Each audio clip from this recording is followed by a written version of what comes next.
તો મિત્રો શિક્ષકોની ભરતીની વાત આ વિડીયોમાં હું કરવા જઈ રહ્યો છું કે જેમાં તમામ વિષયના મોટાભાગના વિષયના શિક્ષકોની ભરતી છે અને આ ભરતી જે છે તે આશ્રમ શાળા અંતર્ગતની ભરતી છે। તો આ વિડીયોમાં કયા કયા વિષયની જગ્યાઓ છે અને એના માટે શું લાયકાત છે અને કેટલી જગ્યાઓ છે એ તમામ માહિતી હું આપને આપીશ। તો અંત સુધી વિડીયોને જુઓ જેથી કરીને આપને તમામ બાબતોનો ખ્યાલ આવે। તો નમસ્કાર મિત્રો, દર્પણ એકેડમીની યુટ્યુબ ચેનલ પર આપ સૌનું સ્વાગત છે કે જ્યાં તમને મળે છે શૈક્ષણિક વિડીયો તેમજ સરકારી ભરતીને લગતી તમામ માહિતીની સૌથી લેટેસ્ટ અને અદ્યતન અપડેટ। આજે જેવા આપણે વાત કરવાના છીએ થંબનેલમાં આપે જોયું અને આગળ કહ્યું એ પ્રમાણે કે તમામ વિષયના શિક્ષકોની ભરતી બાબતેની આ આશ્રમ શાળાની ભરતી અંતર્ગતની વાત છે। એ પહેલાં આપે જો અમારી ચેનલને હજુ સબસ્ક્રાઇબ ન કરી હોય અને આવી અગત્યની માહિતી આપ મેળવવા માંગતા હો તો ફટાફટ અમારી ચેનલને સબસ્ક્રાઇબ કરી અને બાજુમાં રહેલું બેલ આઇકન દબાવી દો અને સાથે જ આ વિડીયો આપને પસંદ આવે તો લાઇક કરી અને અન્ય વિષયના મિત્રો સુધી પણ શેર કરો જેથી કરીને તેવા ઉમેદવારોને પણ આ વિડીયો ઉપયોગી બને। તો અહીં આપ જોઈ શકો છો કે જાહેરાત છે, જોઈએ છે પીપેરો વિભાગ યુવા શક્તિ પ્રગતિ મંડળ પીપેરો તાલુકો ધાનપુર જિલ્લો દાહોદ સંચાલિત નીચે મુજબની આશ્રમ શાળાઓમાં શિક્ષણ સહાયકોની ભરતી કરવા માટે મદદનીશ કમિશનર આદિજાતિ વિકાસ દાહોદ તરફથી એનઓસીની મંજૂરી આપવામાં આવેલ છે। નીચે મુજબની લાયકાત ધરાવતા ઉમેદવારોએ અરજીઓ દિન 15માં નીચેના સરનામે મળે તે રીતે રજિસ્ટર પોસ્ટ એડીથી તમામ વિગતો પ્રમાણપત્રોની સર્ટિફાઈડ નકલ સાથે મોકલી અને અરજી કરવાની રહેશે। એ માટે આ જાહેરાત છે મિત્રો, આજની જ જાહેરાત છે તારીખ 6ની અને આ દિવ્ય ભાસ્કરની જાહેરાત છે। આની પીડીએફ ફાઇલ મતલબ કે કટિંગ્સ જો આપને જોઈતું હોય તો આપ અમારી ટેલિગ્રામ ચેનલ પરથી તેમજ અમારી વોટ્સએપ ચેનલ પરથી દર્પણ એકેડમીની ચેનલ પરથી તમે મેળવી શકશો કે જેની લિંક બંનેની નીચે ડિસ્ક્રિપ્શન બોક્સમાં આપેલી છે। સાથે જ આમાં કયા વિષયની જાહેરાત છે અને એના માટે સી લાયકાતની જરૂર છે એ તમામ બાબતો હું આપને આપવા જઈ રહ્યો છું। તો ચાલો ફટાફટ શરૂ કરીએ। આપ અહીં જોઈ શકો છો અનુનંબર 1 શિક્ષણ સહાયક રોસ્ટર ક્રમ છે 5 જે તમારે અરજી કરવા માટે કોઈ જરૂરી નથી, પરંતુ હા એના પછીની તરત જ વિગત છે જાતિ। તો જાતિ કઈ કેટેગરીના લોકો એના માટે અરજી કરી શકશે પહેલી જાહેરાત માટે? તો અનુસૂચિત જનજાતિની મહિલા માત્ર અહીં અરજી કરી શકશે। એના માટેની લાયકાત છે MA BEd અને ટાટ 2 પાસ। ટાટ 2 પાસ હોવી જરૂરી છે। હવે અહીં કોઈ જેવો ઉલ્લેખ નથી કે ક્યારે ટાટ 2 પાસ કરેલી છે, પરંતુ એનો ઉલ્લેખ ક્યાં હશે એ પણ આપણે જોઈ લઈએ। વિષય છે હિન્દી, એટલે કે હિન્દી વિષયની જગ્યા છે મિત્રો। એનઓસી નંબર અહીં આપેલા છે, એ એનઓસી નંબરને આધારે આ જગ્યા ભરવાની છે। આશ્રમ શાળાનું નામ છે શ્રી આદિપુર આશ્રમ શાળા ડુંગરપુર, ઉચ્ચતર માધ્યમિક વિભાગ તાલુકો ધાનપુરા જિલ્લો દાહોદ।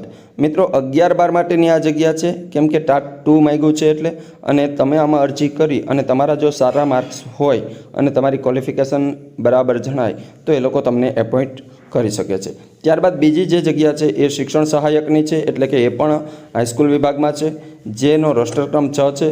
જે જગ્યા છે બિન અનામત કેટેગરીની જગ્યા 1 છે। તો એ જગ્યા માટે કોઈ પણ ઉમેદવાર અરજી કરી શકે છે અને એમની લાયકાત છે MA BEd ટાટ 2, એટલે કે એ પણ ઉચ્ચતર માધ્યમિકની જે ટાટ 2 છે એ પાસ કરેલી હોય એવા તમામ લોકો અહીં પણ અરજી કરી શકે છે। જેનો વિષય છે સંસ્કૃત। સંસ્કૃત વિષયવાળા માટે, હિન્દી વિષયવાળા માટે ખૂબ ઓછી જગ્યાઓ આવી રીતના જાહેરાતમાં આવતી હોય, ઘણી વખત પૂછતા હોય છે, તો આ એ બંને લોકો માટે પણ ઉપયોગી છે। એનો પણ એનઓસી નંબર અહીં આપેલો છે અને એ ઉપર મુજબની આદિવાસી આશ્રમ શાળા ડુંગરપુર ઉચ્ચતર માધ્યમિક વિભાગમાં જ આ જગ્યા પણ ખાલી છે। મતલબ કે આ બંને જગ્યાઓની જે વાત કરી એ એક જ જગ્યાએ જગ્યા ખાલી છે અને બંને ઉચ્ચતર માધ્યમિકની છે, હિન્દી અને સંસ્કૃતની। ત્યારબાદ ત્રીજા નંબરની વાત કરીએ તો શિક્ષણ સહાયક અનુસૂચિત જનજાતિ મહિલા કેટેગરીની એક જગ્યા છે અને તે છે BA BEd જેમની લાયકાત છે અને ટાટ 1 પાસ કરેલી છે તેવા ઉમેદવારો માટે। એમનો વિષય કે જેમણે સામાજિક વિજ્ઞાન સાથે BA BEd કરેલું છે અને ટાટ 1 પાસ કરેલી છે તેવા તમામ ઉમેદવારો આ જગ્યા માટે અરજી કરી શકશે। માત્ર અને માત્ર કેવા ઉમેદવારો? તો કે અનુસૂચિત જનજાતિ મહિલા કેટેગરીના તમામ ઉમેદવારો। તો એમનો પણ અહીં એનઓસી નંબર આપેલો છે અને એ શાળાનું નામ છે આદિવાસી આશ્રમ શાળા ડુંગરપુર માધ્યમિક વિભાગ। મતલબ કે ઉપર જે શાળાની વાત કરી એ જ શાળામાં પણ જે જાહેરાત છે ટાટ 1 પાસ કરેલા ઉમેદવારો માટે છે અને માધ્યમિક વિભાગ માટે છે। ત્યારબાદ એ જ શાળામાં ગણિત વિજ્ઞાનની વાત કરીએ તો શિક્ષણ સહાયક બિન અનામત જગ્યા છે BSc BEd ટાટ 1 પાસ કરેલા ઉમેદવારો માટે। બિન અનામત જગ્યાએ કોઈ પણ ઉમેદવાર અરજી કરી શકશે મિત્રો, એ પણ ખ્યાલ રાખવો. ગણિત વિજ્ઞાનની આ જગ્યા છે અને એનો પણ એનઓસી નંબર આપેલો છે અને શાળા આદિવાસી આશ્રમ શાળા ડુંગરપુર માધ્યમિક વિભાગ જ છે. તો એ જગ્યા બંને છે સામાજિક વિજ્ઞાનની અને ગણિતની, એ બંને માધ્યમિક વિભાગમાં છે. અને એની સાથે ત્રીજી જગ્યા જે છે સંસ્કૃત વિષયની, એ પણ એ જ માધ્યમિક શાળામાં છે, જે શિક્ષણ સહાયક છે. રોસ્ટર ક્રમ 7 આપેલો છે અને બિન અનામતની જગ્યા છે. એટલે અહીં પણ કોઈ પણ સંસ્કૃત વિષયવાળા કે જેઓ બિન અનામત કેટેગરી ધરાવે છે તે તમામ ઉમેદવારો અહીં અરજી કરી શકશે. BA BEd ટાટ 1 પાસ કરેલા ઉમેદવારો છે એ તમામ એના માટે અરજી કરી શકશે, સંસ્કૃત વિષયના તમામ ઉમેદવારો, અને એ પણ એ જ શાળા માટે છે. આગળ આપણે વાત કરીએ ત્યાર પછીની જગ્યા જે છે 6થા નંબર ઉપર, એ શિક્ષણ સહાયકની છે અને એનો રોસ્ટર ક્રમ છે 5. એ જગ્યા સમાજશાસ્ત્રની અનુસૂચિત જનજાતિવાળા ઉમેદવારો માટેની એક જગ્યા છે, જેમાં શૈક્ષણિક લાયકાત MA BEd અને ટાટ 2 પાસ કરેલી માગેલી છે. એનો મતલબ ટાટ 2 પાસ છે એટલે આ પણ ઉચ્ચતર માધ્યમિક શાળા માટેની જગ્યા છે. એની એનઓસી નંબર પણ અહીં આપેલા છે અને શાળાનું નામ છે આદિવાસી આશ્રમ શાળા દુધામલી, ઉચ્ચતર માધ્યમિક વિભાગ, તાલુકો ધાનપુરા, જિલ્લો દાહોદ.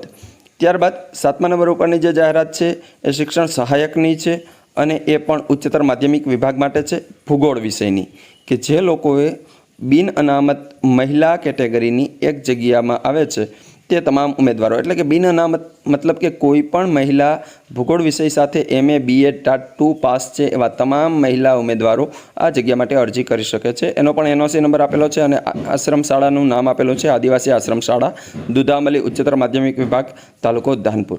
ત્યારબાદ વાત કરીએ તો 8મા નંબર ઉપર શિક્ષણ સહાયકની રોસ્ટર ક્રમ 4 મુજબ એક જગ્યા છે, એ છે ગણિત વિજ્ઞાનની. ગણિત વિજ્ઞાનની જગ્યા છે, જેમાં શારીરિક શૈક્ષણિક 50 વર્ગના એટલે કે OBC કેટેગરીના કોઈ પણ ઉમેદવારો છે એ આ જગ્યા માટે અરજી કરી શકે છે. પણ જેના માટે લાયકાતની જરૂરિયાત છે એ લાયકાત છે BSc BEd અને ટાટ 1 પાસ. સાથે જ અહીં એનો એનઓસી નંબર આપેલો છે અને આ શાળાનું નામ છે આદિવાસી આશ્રમ શાળા દુધામલી, માધ્યમિક વિભાગ, તાલુકો ધાનપુર, જિલ્લો દાહોદ. આ ગણિત વિજ્ઞાનની જગ્યા છે એ માધ્યમિક વિભાગમાં છે અને એની સાથે જ માધ્યમિક વિભાગની અંદર બીજી એક જગ્યા છે શિક્ષણ સહાયકની અનુસૂચિત જનજાતિની જગ્યા છે. અનુસૂચિત જનજાતિની જે જગ્યા છે એમાં ગુજરાતી વિષયની એક જગ્યા છે. BA BEd ટાટ 1 પાસ કરેલા તમામ ઉમેદવારો છે એ આના માટે અરજી કરી શકશે. એનો પણ એનઓસી નંબર સેમ છે, ગણિત વિજ્ઞાન અને બંનેની એક સાથે એનઓસી મળેલી છે એટલે, અને એની સ્કૂલ પણ એ જ છે આદિવાસી આશ્રમ શાળા દુધામલી, માધ્યમિક વિભાગ, તાલુકો ધાનપુર, જિલ્લો દાહોદ. ત્યારબાદ આગળ વાત કરીએ તો 10મા નંબર ઉપર એક શિક્ષણ સહાયકની જગ્યા છે, એ ગણિત વિજ્ઞાન વિષયની છે અને એનો કેટેગરી છે શારીરિક શૈક્ષણિક 50 વર્ગ. એની એક જગ્યા છે જેના માટે લાયકાત છે BSc BEd ટાટ 1 પાસ અને એ શાળા માટેનું એનઓસી પણ મળેલું છે અને એનું નામ છે શાળાનું રાજ ઉત્તર બુનિયાદી આશ્રમ શાળા પીપેરા, તાલુકો ધાનપુર, જિલ્લો દાહોદ. તો મિત્રો આમ કુલ 10 જગ્યાઓ આવેલી છે. એ 10 જગ્યાઓ ઉપર તમામ વિષયો, મોટાભાગના જે વિષયો એવા છે કે જે વિષયોની વારંવાર જગ્યા નથી આવતી એ વિષયો પણ અહીં સામેલ છે. તો એ તમામ વિષયોની જાહેરાત આપ સુધી પહોંચાડવા પ્રયત્ન કર્યો હતો. હવે અરજી ક્યાં કરવાની છે, અરજીની સાથે તમામ ડોક્યુમેન્ટ જોડવાના છે, એના માટે આગળ ઘણા બધા વિડીયો છે, એ તમે ન જોયા હોય તો જોઈ જજો. કેવી રીતના અરજી કરવી એ પણ જણાવેલું છે. હવે અરજી મોકલવાનું સરનામું જોઈએ તો આપણે નીચે આપેલું અહીં અરજી મોકલવાનું સરનામું છે પીપેરો વિભાગ, યુવા શક્તિ પ્રગતિ મંડળ, પીપેરો, તાલુકો ધાનપુર, જિલ્લો દાહોદ અને પિનકોડ આવેલા છે 38-382. એ સિવાય નોંધ પણ આપેલી છે કે આશ્રમ શાળા હોય ફરજના સ્થળ પર ફરજિયાત હાજર રહેવાનું રહેશે. તો એ બધી જ બાબતો વિશેની સ્પષ્ટતા કરતા વિડીયોઝ આગળ અમે મૂકેલા છે અને ત્યાંથી તમે જોઈ શકશો. તેમ છતાં પણ આના વિશે કોઈ પ્રશ્ન હોય તો આપ અમને કમેન્ટ દ્વારા પૂછી શકો છો, અમે આપને યોગ્ય ઉત્તર આપવા પ્રયત્ન કરીશું. બસ, તો આ વિડીયોને વધુમાં વધુ શેર કરો અને વિડીયો પસંદ આવ્યો હોય તો લાઈક કરી દો. અસ્તુ, ધન્યવાદ.